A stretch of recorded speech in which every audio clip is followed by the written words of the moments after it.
The other day, I was sitting in a workspace and overheard a young graphic designer talking about a new AI tool she'd just integrated into her workflow. She was practically beaming, showing her colleague how she could now generate a month's worth of social media assets in the time it took to finish a latte. "It's total freedom," she said, her eyes fixed on the screen as the software churned out polished images. "I don't have to grind anymore. I'm finally the one in control." She spoke about it with a kind of breathless reverence, as if she'd discovered a shortcut to a better life. While she was celebrating her newfound efficiency, her agency had already put out a quiet memo about restructuring the creative department. To her, the AI was a magic wand. To the people cutting her paycheck, it was a way to ensure they'd never have to pay for a human illustrator's craft or meaning ever again. When I asked her if she felt uneasy about the software being trained on thousands of artists who never saw a dime for their work, she paused. The excitement flickered, replaced by a defensive, slightly hollow look. "Well," she shrugged, "if I don't use it, someone else will. That's just the market, right? You have to move fast or you get left behind." It was a chillingly familiar sentiment, the idea that we must participate in our own obsolescence just to stay afloat. It struck me then that we aren't actually living through a brand new digital revolution. We are living through a very old script. We've been told that AI is a marvel of modern intelligence, but if you peel back the glitzy marketing of Silicon Valley, you find a mechanism of extraction that was mapped out with terrifying precision in 1848. We think we're being disrupted by the future, but we're actually being squeezed by a ghost. Today, we're exploring how the most controversial manifesto in history managed to predict the rise of predatory AI before the light bulb was even invented. That is such a haunting image, isn't it? It really is. That designer, just so excited about the very tool that's designed to make her job obsolete. Yeah, and it just sets the stage perfectly for what we need to get into today. It does, because this whole thing, it's not really about the tech, not at its core. Right. It's about the economic engine that's driving the tech. Exactly. And we've got a really fascinating stack of sources to draw from for this deep dive. Everything from, analyses of state-led industrial planning and the so-called material product system, all the way to these really sharp critiques of Western finance from economists like Michael Hudson. Right, and that's the mission for today, really, to look at these two completely different ways of handling this massive disruption. Two competing operating systems. Yeah. On one side, you have the Western model, which honestly, it feels a bit like a runaway train, just pure financial speculation. And then on the other side, you have this Eastern model that's trying something. Well, something very different, using the state to try and harness the machine instead of just letting the market go wild. It's a fundamental split in philosophy. Yes. But let's stick with that graphic designer for a second. Let's just unpack that initial moment. She genuinely believes she's found freedom. She does. She thinks she's found a life hack, a shortcut. But really, she's being played by the system. Yes.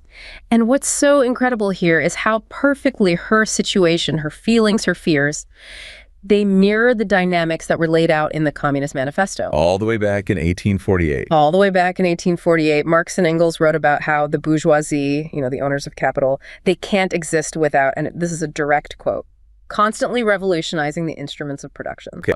Revolutionizing the instruments of production. I mean, that sounds good, doesn't it? On the surface. Yes. Sounds like innovation, progress, better tools. If I can get my job done faster, why is that a trap? Well, in a vacuum, it's not. If you're a lone artisan, a better tool means you have more free time. It's pure upside. Right. But we don't operate in a vacuum. We operate in a wage labor economy. And in that context, revolutionizing the tools isn't about making the worker's life better. It's about cutting costs. It's about lowering the cost of production to maximize profit for the owner.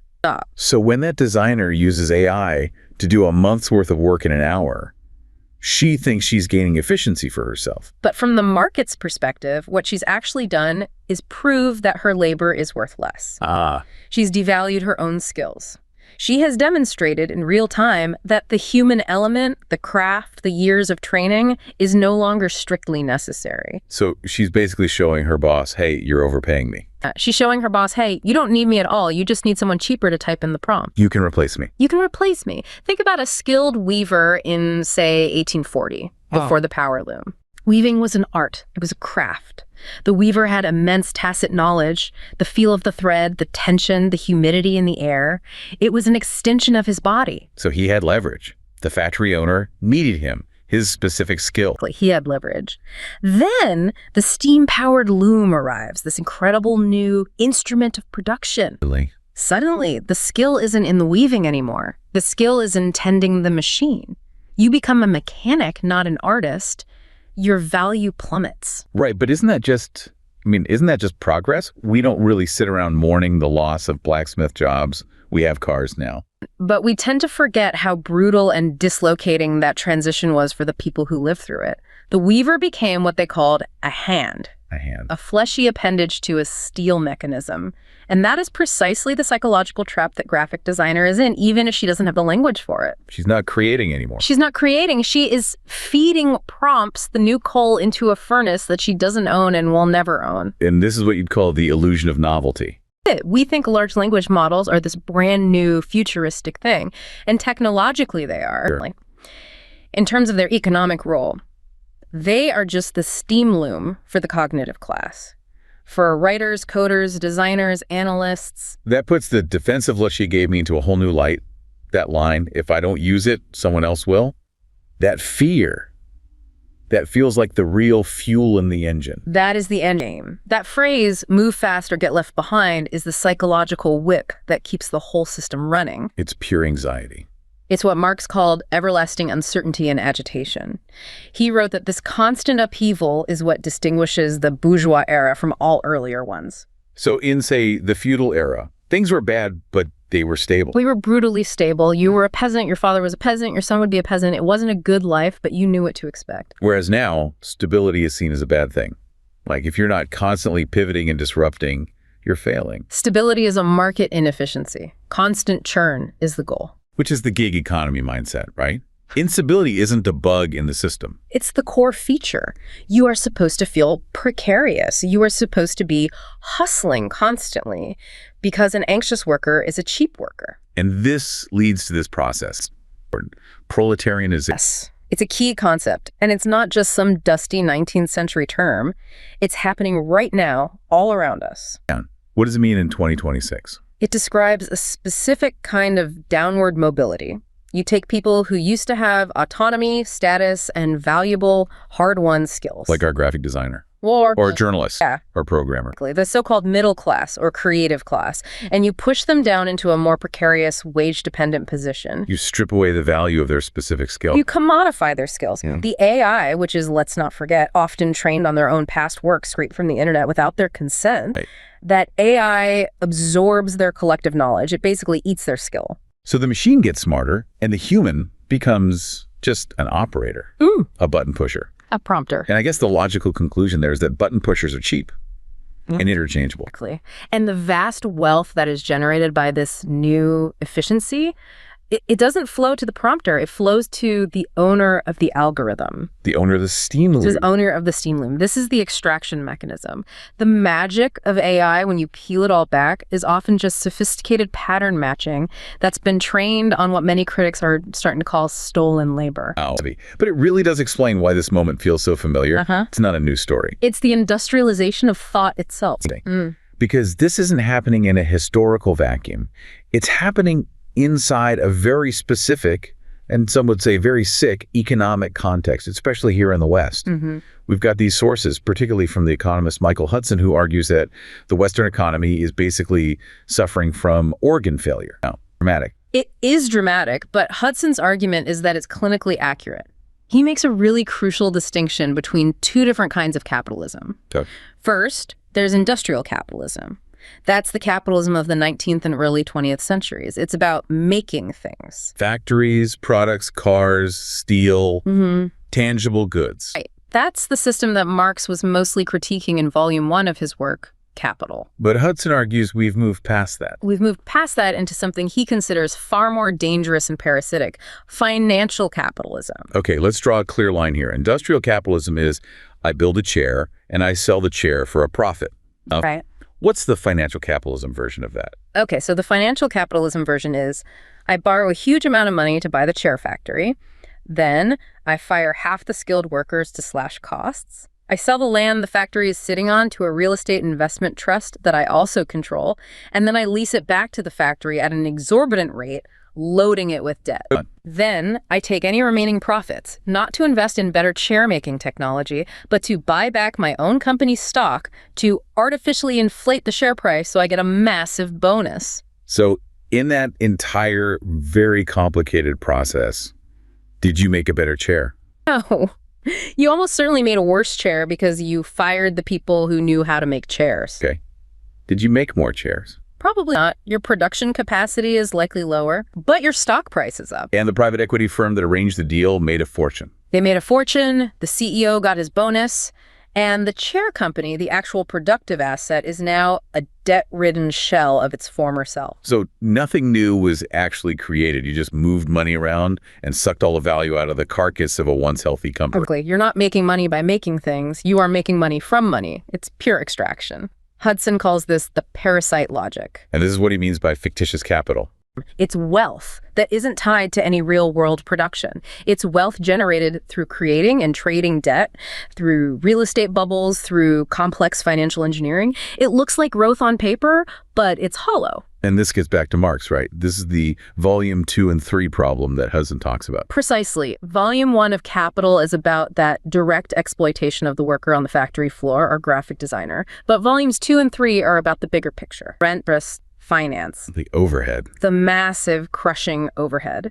Hudson argues that in the modern West, the finance sector, what he calls the FIRE sector for finance, insurance, and real estate, has become a parasite latched onto the real productive economy. And it's just draining the life out of it. It's draining resources, it sucks capital away from genuine research and development, away from rising wages, and funnels it all into speculation. So if I'm a CEO in this Western financialized model, my incentives are all wrong. I'm not rewarded for building a better AI that solves a major human problem.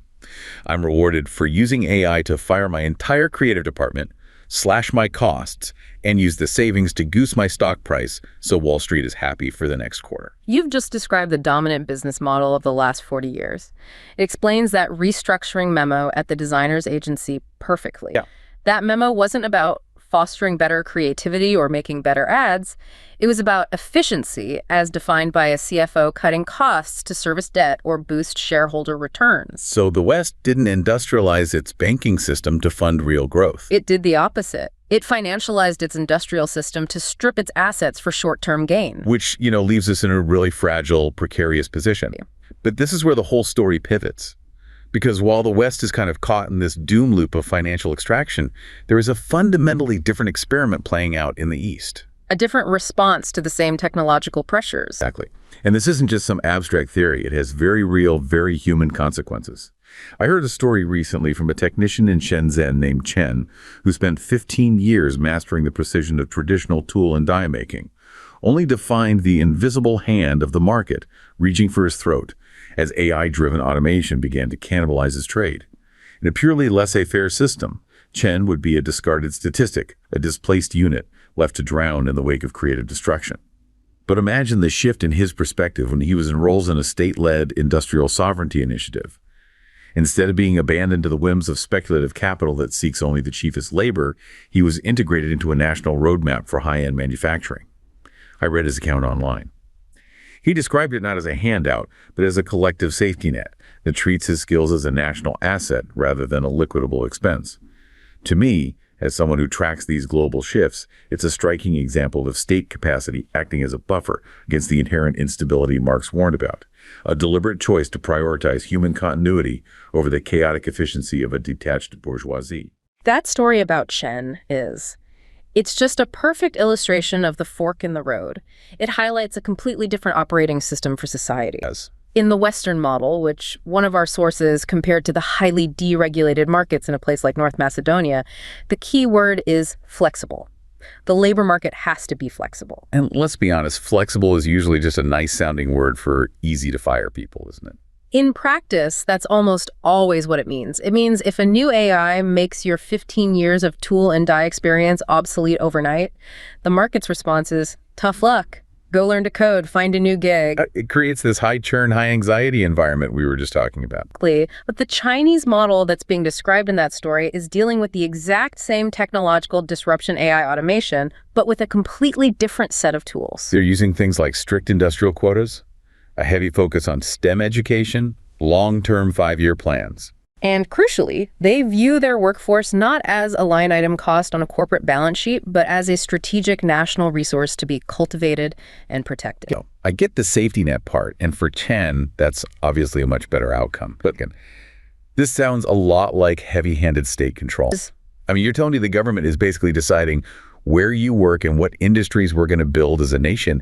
That sounds incredibly stifling. Doesn't that kind of top-down planning kill the very innovation and dynamism they're trying to protect? If I'm Chen, maybe I don't want to be part of the national roadmap. Maybe my dream is to open a surf shop.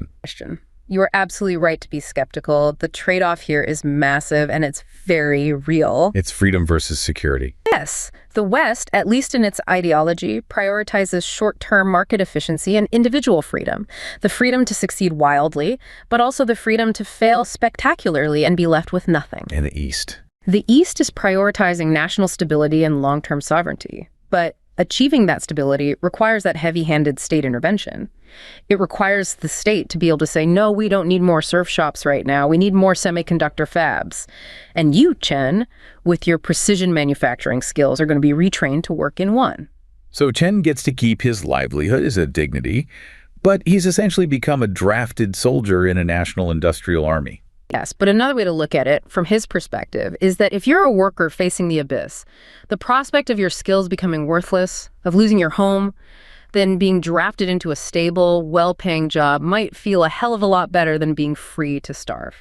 Wait, freedom is a pretty abstract concept when you can't pay your rent. And this intense focus on making things, on the physical reality of an economy, that really brings us to the next major point of contrast. We talked about fictitious capital and phantom wealth in the West.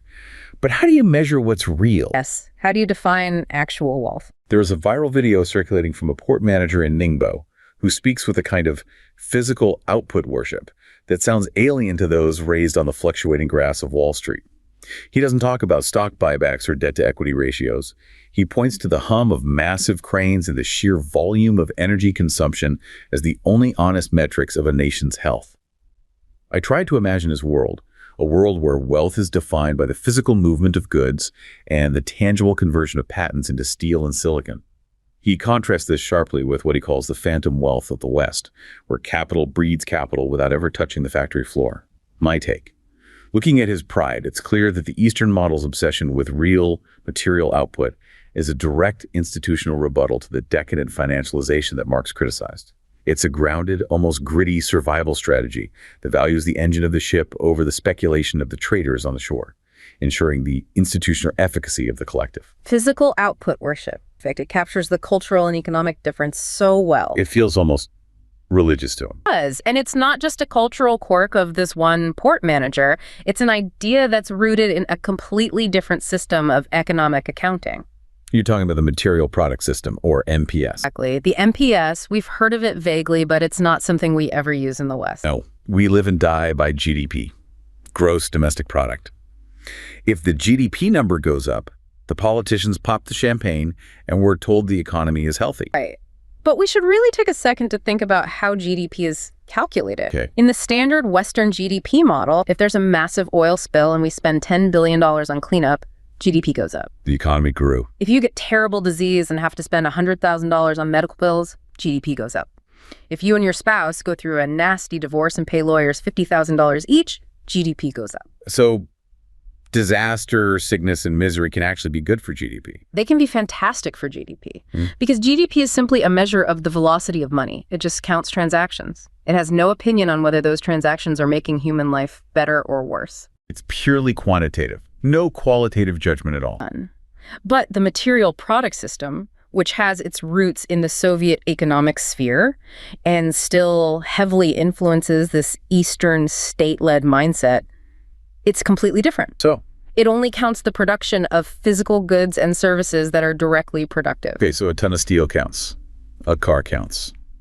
A bushel of wheat counts. Yes. But under a strict MPS accounting, the $50,000 fee you paid your divorce lawyer Doesn't count. the billion-dollar profit a hedge fund made by shorting a stock, Doesn't count. they are considered unproductive labor. Which is a term straight from Marx. Straight from Marx.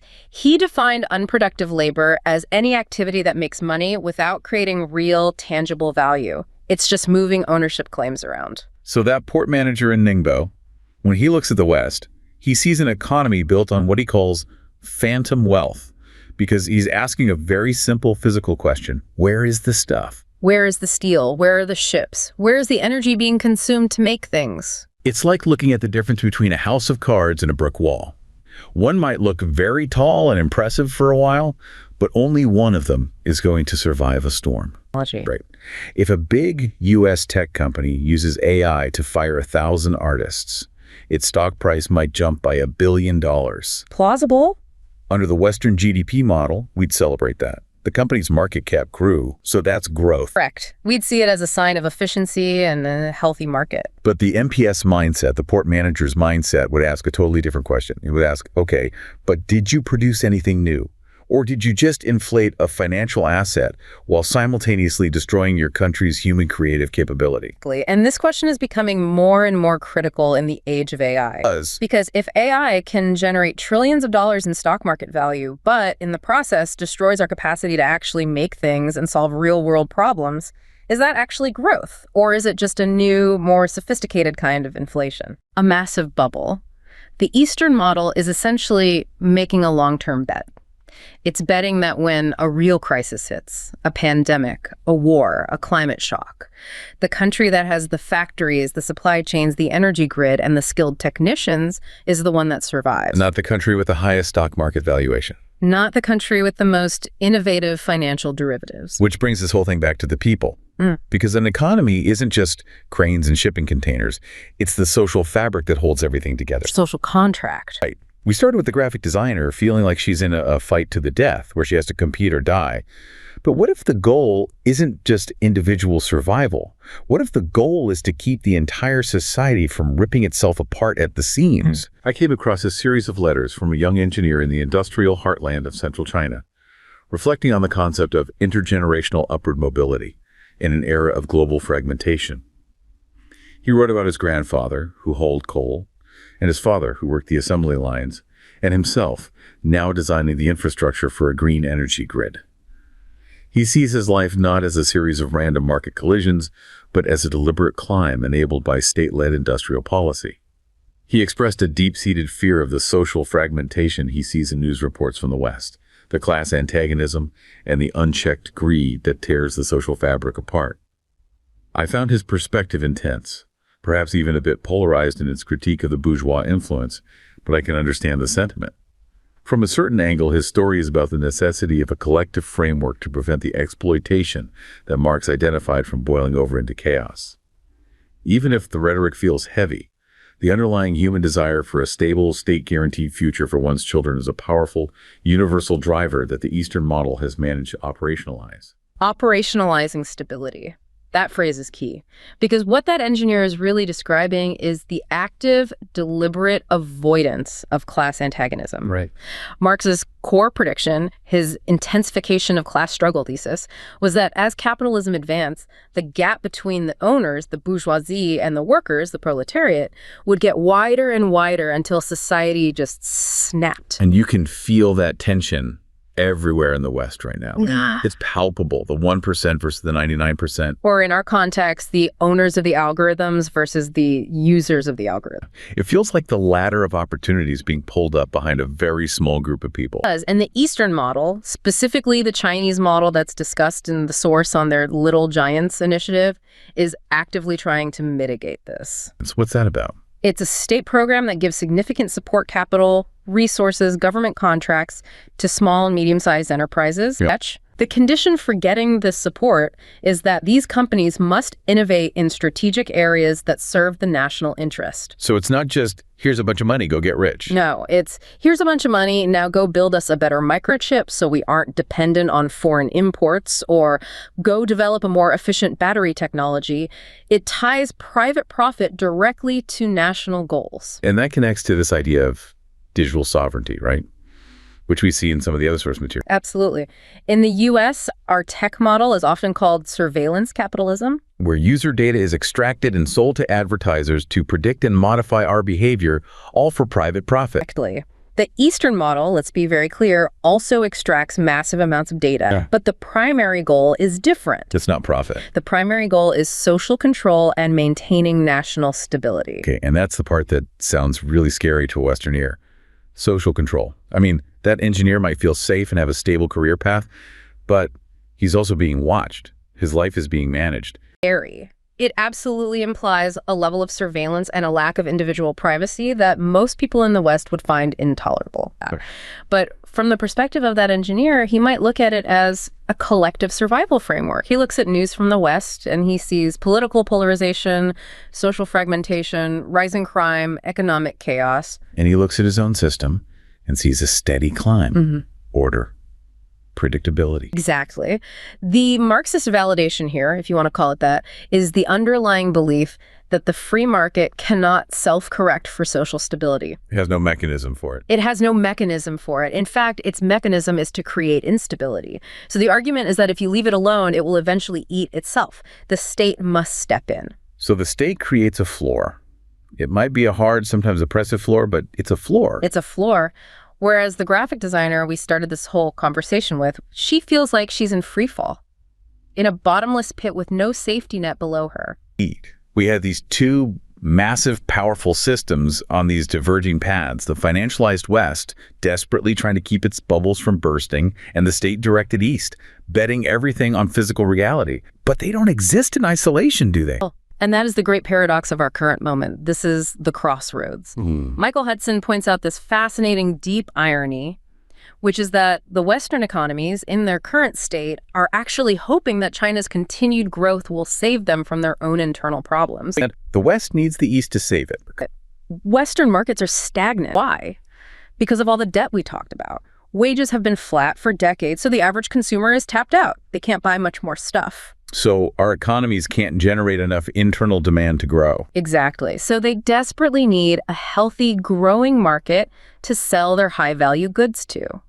They need China's massive consumer class to keep buying their cars, their software, their luxury goods. So you have the parasite, as Hudson would call it, Western financial capital, hoping that its host, Eastern industrial capital, keeps growing strong enough to feed it. It's an incredibly unstable and dependent relationship. But there's a huge warning sign for the East in all this too, right? They're not immune. The biggest long-term risk for the East is catching what you could call the Western disease, financialization. As a country gets richer, the temptation to stop making difficult things and start making easy money from speculation grows stronger and stronger. And we're seeing signs of that already. You see enormous real estate bubbles in major Chinese cities. You see a growing tension between those state-supported little giants and the massive monopolistic tech giants. There's also the classic problem of central planning, isn't there? Of course. State planning is great for stability and long-term vision, but it can also lead to incredible inefficiency, corruption, and waste. You get these zombie companies that should have failed years ago, but are kept alive by state subsidies because they're politically connected. So it's not a slam dunk for either side. One of the sources we looked at called it the House of Huawei dilemma. Right. That tension between state control and the need for private sector innovation. If the state squeezes too hard, it kills the entrepreneurial spirit that creates new technologies. But if it lets go too much, the market runs wild, inequality explodes, and you get the social chaos you were trying to avoid. It feels like we're all being pushed towards some kind of final synthesis. Well, Marx had this one last big idea, what's sometimes called the revolutionary transformation thesis. The basic idea is that capitalism is so dynamic that it eventually creates the tools that make itself obsolete. The system builds the very thing that will destroy it. Or at least transform it into something else. Capitalism creates AI. It creates the potential for massive, unimaginable productivity. And eventually, human labor becomes less and less necessary to produce the things we need to live. And at that point, the whole system breaks. At that point, the fundamental questions change. The choice is no longer just communism versus capitalism in that old 20th century Cold War sense. The choice becomes managed transition versus chaotic collapse. That is the real choice for the 21st century. How do we manage this transition to a world where human labor is no longer the primary driver of value?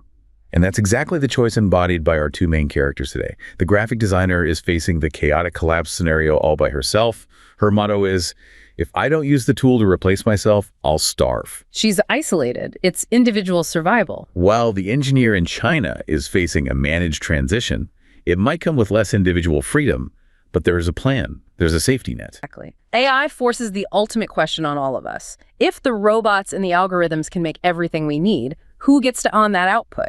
Do we all starve while a handful of tech billionaires own everything? Or do we all find a way to share in that incredible abundance? The West seems to be letting the market answer that question, which so far is leading to an extreme concentration of wealth. And the East is trying to let the state answer it, with all the risks that entails. Which strategy actually survives the century? That is the great unknown variable. We have really covered a lot of ground today. We went from the quiet fear of a single graphic designer realizing she's training her own replacement, All the way to the massive humming cranes of the port of Ningbo. and all the way back to the theoretical frameworks of 1848, which somehow seem to predict our reality in 2026 with terrifying accuracy. It just goes to show, I think, that we often make the mistake of confusing technological advancement with social progress. They're not the same thing.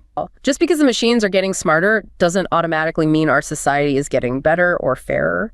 It all depends on who controls the machines and for what purpose. We spend so much time debating whether the AI is sentient, whether it can think or feel. But maybe we're asking the wrong question because we're afraid of the answer. The real question isn't what the machine will become, it's what we will become when the machine no longer needs us to keep the lights on. If the ghost of 1848 is right, and the system is designed to consume its creators, then the only thing left to decide is whether we want to be the fuel or the fire.